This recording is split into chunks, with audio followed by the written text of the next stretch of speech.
Hello everybody, we have our final week of previews and predictions for the 2022 CFL season before the playoffs start. Now don't worry, if you've been here along the way, I'm not going to stop once the regular season's over, the playoffs are over. I'm going to continue stuff during the off season, but yes, this is our final picks, previews, prediction week, and we are going to be talking about the final 4 games of the year, which don't mean a lot, but I still, of course, wanted to talk about them. So, for the first game, that is going to be tonight at 8:30. It is the BC Lions heading over to Winnipeg to play the Blue Bombers.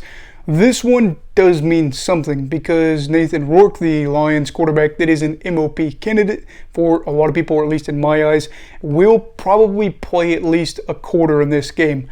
That is significant because you want to see how he is ready or able to play, and you also are wondering come next week. It would be, next week because they play on the 6th. You're curious to see who's going to be the starter for the Lions once they play, or host Calgary, I should say. As for Winnipeg, they are resting probably all their starters. From what I've seen online, it looks like a lot of their guys will be rested. I think I'm going to say... I'm going to say Lions will lose because...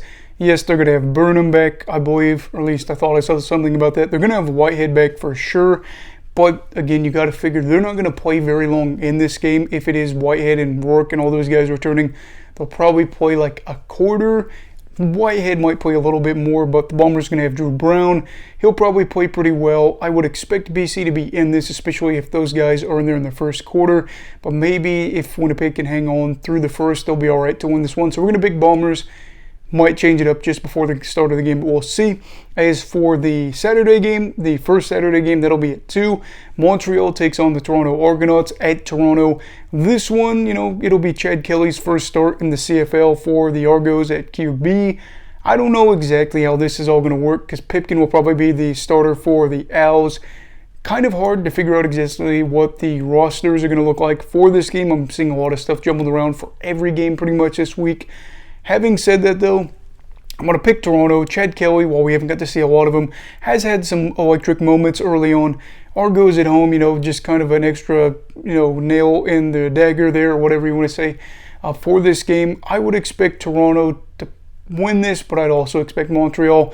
With it being the final week, it really is hard to pick these games. As for Hamilton against Ottawa, that'll be at 5. That is going to be, looks like... I thought it'd be Schultz, but I thought I saw something else where Schultz wouldn't be the starter for this one. Any way you look at it, you've got Caleb Evans, Nick Arbuckle, whoever the Redblacks want to throw out there.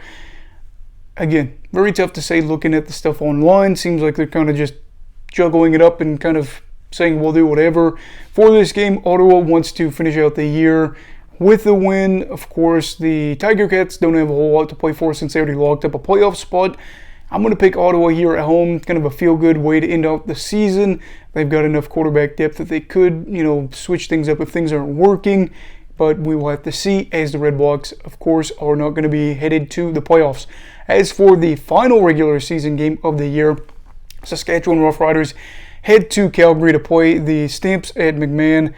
This one, you got to pick the Stampeders, and it's also significant because it is likely Bo Levi Mitchell's last start as a Stampeder, at least during the regular season, because Jake Maier has kind of taken that starting role away from him. Obviously, he has earned it, but you know that this will probably be the final regular season game. There's a lot of talk about Mitchell going to Riderville in the offseason. All this stuff, I think it's going to be very interesting to see how it goes. And I think it'll be a very emotional game and an emotional broadcast for Bo and for the fan base. Of course, he's been able to win multiple Grey Cups with him, and it should be a good one. Hoping for Mason Fine, maybe Cody Fajardo, I don't know. Whoever's going to be out there. I hope Fajardo does get to play a little bit in this game, considering what he has done for the Riders, but we will see. All in all, a very tough week, like I've said. When they are playing around with the depth chart, trying to figure out what guys are going to get reps, all that stuff, who's going to play for how long in a game, gets very difficult to pick the final week. Overall, for the year, I basically was picking to where it was about every 2 out of 3 games I get the game right. Nothing crazy, but of course, over the course of the year, that feels good to do that. But I'd love to hear your picks, the final picks for this week.